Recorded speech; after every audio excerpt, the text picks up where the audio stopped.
ये नई तरह की टेक्नोलॉजी, तो टेक्नोलॉजी के हिसाब से बोलना पड़ रहा है। आप समझ गए हो कौन मोहरा है? सुनने में आया कि मौर्य जी मोहरा है, दिल्ली के वाईफाई के पासवर्ड हैं।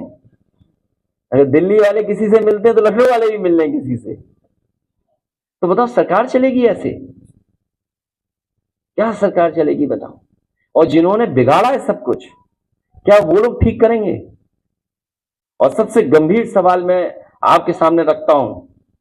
मुझे याद है कि इस प्रदेश के गवर्नर थे, हमें चिट्ठी लिखते थे और अखबार में सरकार को, समाजवादियों को बदनाम करने के लिए जातिवादी का आरोप लगाते थे। बताओ कोई है कहीं कोई जो गिनती करे कौन कहां बैठा है? बताओ मुख्यमंत्री जी कौन है, मुख्य सचिव कौन है, प्रमुख सचिव कौन है गृह, और विभाग में कौन कौन कहां बैठा है? सोचिए आप भी तो थे, कभी कभी उठाते थे सवाल जातिवाद का।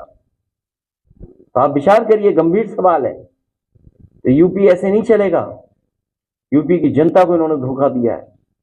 यूपी की जनता का इन्होंने सब कुछ बर्बाद कर दिया। बजट की बात तो लोकसभा में होगी कि यूपी को क्या मिला। हालांकि प्रेस के सामने मैंने कहा कि अगर पूर्वांचल एक्सप्रेसवे में केवल 25 किलोमीटर ये सरकार बना देती तो दिल्ली से भागलपुर तक आप एक्सप्रेसवे पे चले जाते।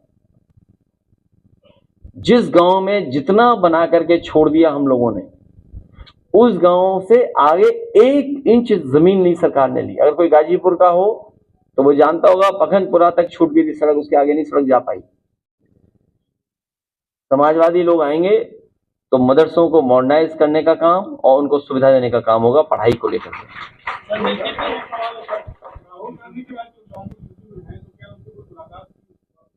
चले हम और आप दोनों लोग। कोई सवाल है बताओ, हद कर दिया आपने। इतने सीनियर जर्नलिस्ट हो आप, हम दोनों बगल में बैठते हैं, उसमें क्या पूछना? देखते नहीं टीवी क्या? ये ऐसे पत्रकार हैं अपनी ही न्यूज नहीं देखते ये।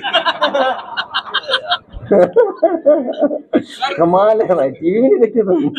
सर सपा के जो बागी है,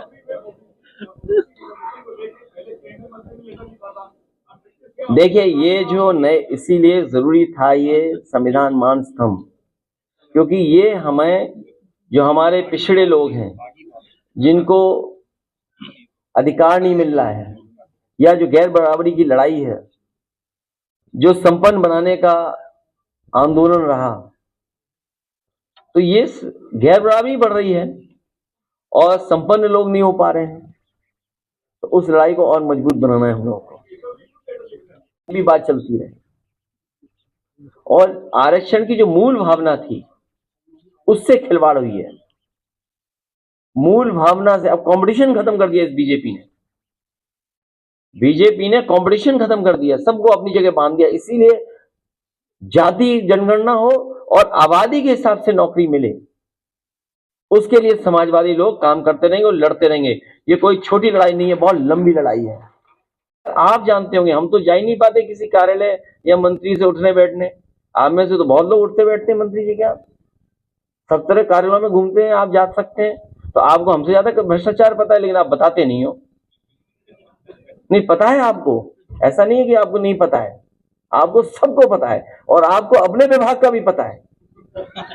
सबसे बड़ी बात यह है।